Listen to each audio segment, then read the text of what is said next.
This is the Strait of Hormuz, 21 miles of water that hold the global economy in its hands. And here, two very different ideas of power are ready to be put to the test. In one corner, you have the king of the seas, the American aircraft carrier, a symbol of overwhelming strength. But how do you fight a king? You don't use another king. You can use a swarm. The carrier's greatest strength, its size, is also a key weakness. It's the biggest target in the ocean. The Iranian plan is simple. Use swarms of cheap, fast boats. But the carrier is never alone. It brings its own bodyguards. This is its shield, the Aegis destroyer. And on that shield is a last line of defense, a robotic machine gun designed to shred anything that gets too close. It can fire over 4,000 rounds a minute, a torrent of lead designed to stop a swarm in its tracks. But this raises a simple, brutal question of math. Each of these bullets is expensive. The Iranian boats are cheap. Can you force a billion-dollar warship to run out of bullets with boats that cost a fraction of the price? And the danger isn't just on the water. The swarm is only the first part of the plan. The second part is the sucker punch. Hidden missile batteries, buried in the coast, waiting for the fleet to get close. These missiles are designed to be a deadly surprise, creating a kill box that a fleet must pass through. This idea of defending against waves of missiles is a constant problem, and Israel has engineered one of the world's most famous solutions. The problem for Israel is often rockets, cheap, unguided, and fired in large numbers. The solution is the Iron Dome, a smart shield. Its radar can track hundreds of incoming threats. But here's the clever part. It's designed to be economical. The system calculates if the rocket is going to hit a populated area. If it's headed for an empty field, the system can choose to ignore it, saving a valuable interceptor. But if the rocket is a threat, Iron Dome launches an interceptor missile designed to destroy it in mid-air. This is the duel. Cheap rocket versus smart missile. The interceptor missile doesn't need a direct hit. It's designed to explode close to the threat. A small, smart cloud of metal that guarantees the kill. But what if the threat isn't a simple rocket? What if it's smarter? This is the Iranian Shahed drone, a one-way weapon. It's part airplane, part missile. It's designed to fly to a set of coordinates and crash into its target. A fire-and-forget weapon. For the US fleet, this is a different kind of problem. It's faster than a boat and smarter than a basic rocket. To fight a smart weapon, you need a smarter shield.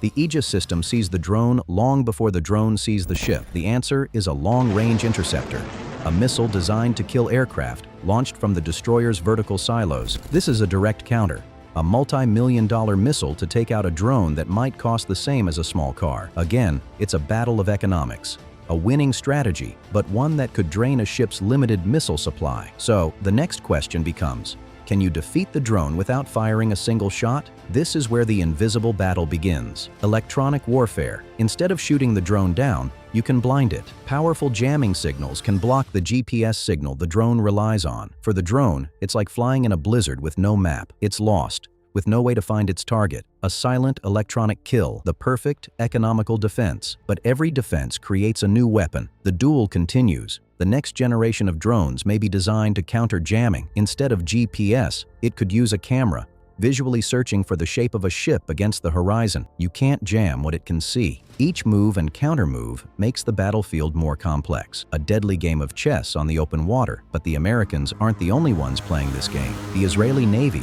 has its own solution. The Israeli approach is different. Smaller ships, packed with an incredible amount of firepower, designed to defend their own coastline with a punch. On board this small ship, they have their own advanced radar and a naval version of the Iron Dome, called the Sea Dome. It's the same Iron Dome logic, but adapted for the sea. A defensive shield designed to handle swarms of lower-tier threats. This allows the ship to save its bigger, more expensive missiles for bigger, more dangerous targets. It's a layered defense. Two types of missiles for two types of threats. A practical, efficient solution for a smaller navy. Two different countries, two different doctrines, both trying to solve the same problem: how to survive in the world's most dangerous waters. But everything we have seen so far has only been on the surface. The deadliest threats can be the ones you never see coming. Iran has invested heavily in its submarine fleet. In the shallow, noisy waters of the strait, even a small, quiet submarine can be a huge threat. Its primary weapon is the torpedo, a self-propelled underwater missile designed to break a ship's back. For a carrier strike group, the submarine is a nightmare, a hidden hunter that can strike the fleet's most valuable asset. The duel now moves into a new dimension, a hunt in the dark, where the first to see is the one who survives. The hunt begins. The American fleet knows the submarine is out there, But finding it is the real challenge. To hunt a submarine, you send a hunter of your own. The Seahawk helicopter, the submarine's worst enemy. The helicopter can do what a ship can't. It can move around and dip a powerful sonar into the ocean, listening for any sign of the hidden sub. It's an active game of cat and mouse. The ping can reveal the sub, but it also tells the sub that it's being hunted. For the submarine captain, this sound means one thing: run and run quiet. The fleet can also create a net. They drop sonobuoys, disposable floating sensors, to listen from all directions. They are trying to box the submarine in, cutting off its escape routes. But the submarine has tricks of its own. It can launch a decoy, a noisemaker, designed to sound just like another submarine. It's a sleight of hand, forcing the hunters to chase a ghost while the real threat escapes into the noise of the shallow strait. Once it has its opening, the submarine can unleash its primary weapon, the torpedo.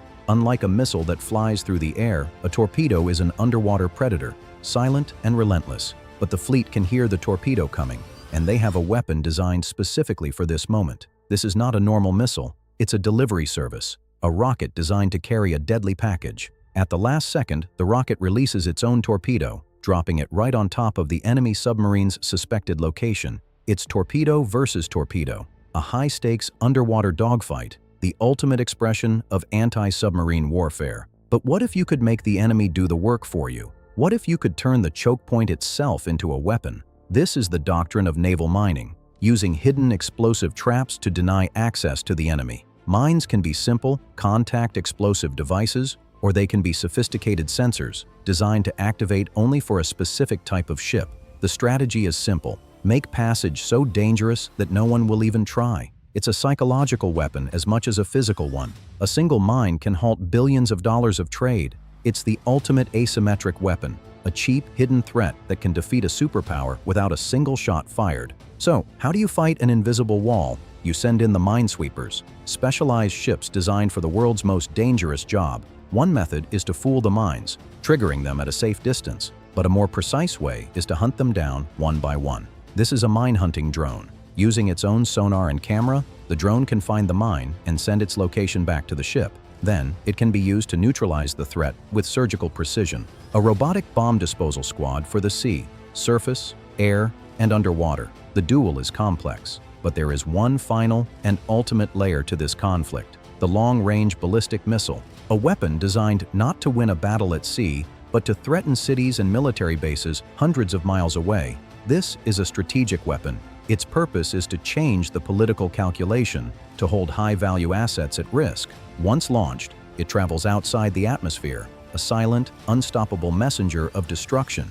Or is it? To stop a threat from space, you need a weapon that can reach space. This is Israel's Arrow 3, one of the most advanced defense systems ever created. The Arrow is an anti-ballistic missile system. It's not designed to hit drones or rockets. Its only job is to kill the biggest threats of all. It's designed for one thing: exo-atmospheric interception, a kill that happens outside the Earth's atmosphere. The kill vehicle is less a missile and more a space bullet. It has no explosives. It's designed to steer itself directly into the path of the incoming threat. It destroys the target with pure force of impact. A hit-to-kill vehicle traveling at colossal speed, the ultimate defense. And this incredible capability is not unique. The US has its own version, one that can be launched from the very same ships fighting the duel at sea. This is the Standard Missile 3. It turns the Aegis destroyer from a fleet defender into a key piece of a global anti-ballistic missile shield. It uses the same hit-to-kill technology, capable of reaching targets in low Earth orbit. Together, these systems can create a vast, layered shield, a defense in depth against the most powerful weapons, surface boats against robotic guns, drones against electronic warfare, submarines against helicopters, naval mines against robotic hunters, ballistic missiles against exo-atmospheric kill vehicles. This is the reality of the 21st century choke point, a multi-layered, technological battlefield. It's a duel fought not just with explosions, but with radar signals, sonar pings, and lines of code. A silent, constant struggle of engineering and strategy to keep the world's most vital artery open. Each side has developed tools specifically designed to counter the other, a perfect, dangerous balance. But this balance rests on a knife's edge, and it raises a final critical question. We have seen the hardware, the steel, the silicon, the explosives, but in this duel, The most critical component is the one making the decisions. On the American side, it's about system mastery, years of training to trust the data, interpret the symbols, and manage the overwhelming flow of information from the Aegis system. The human is the final failsafe, the commander of a semi-autonomous system. Their job is to manage the machine.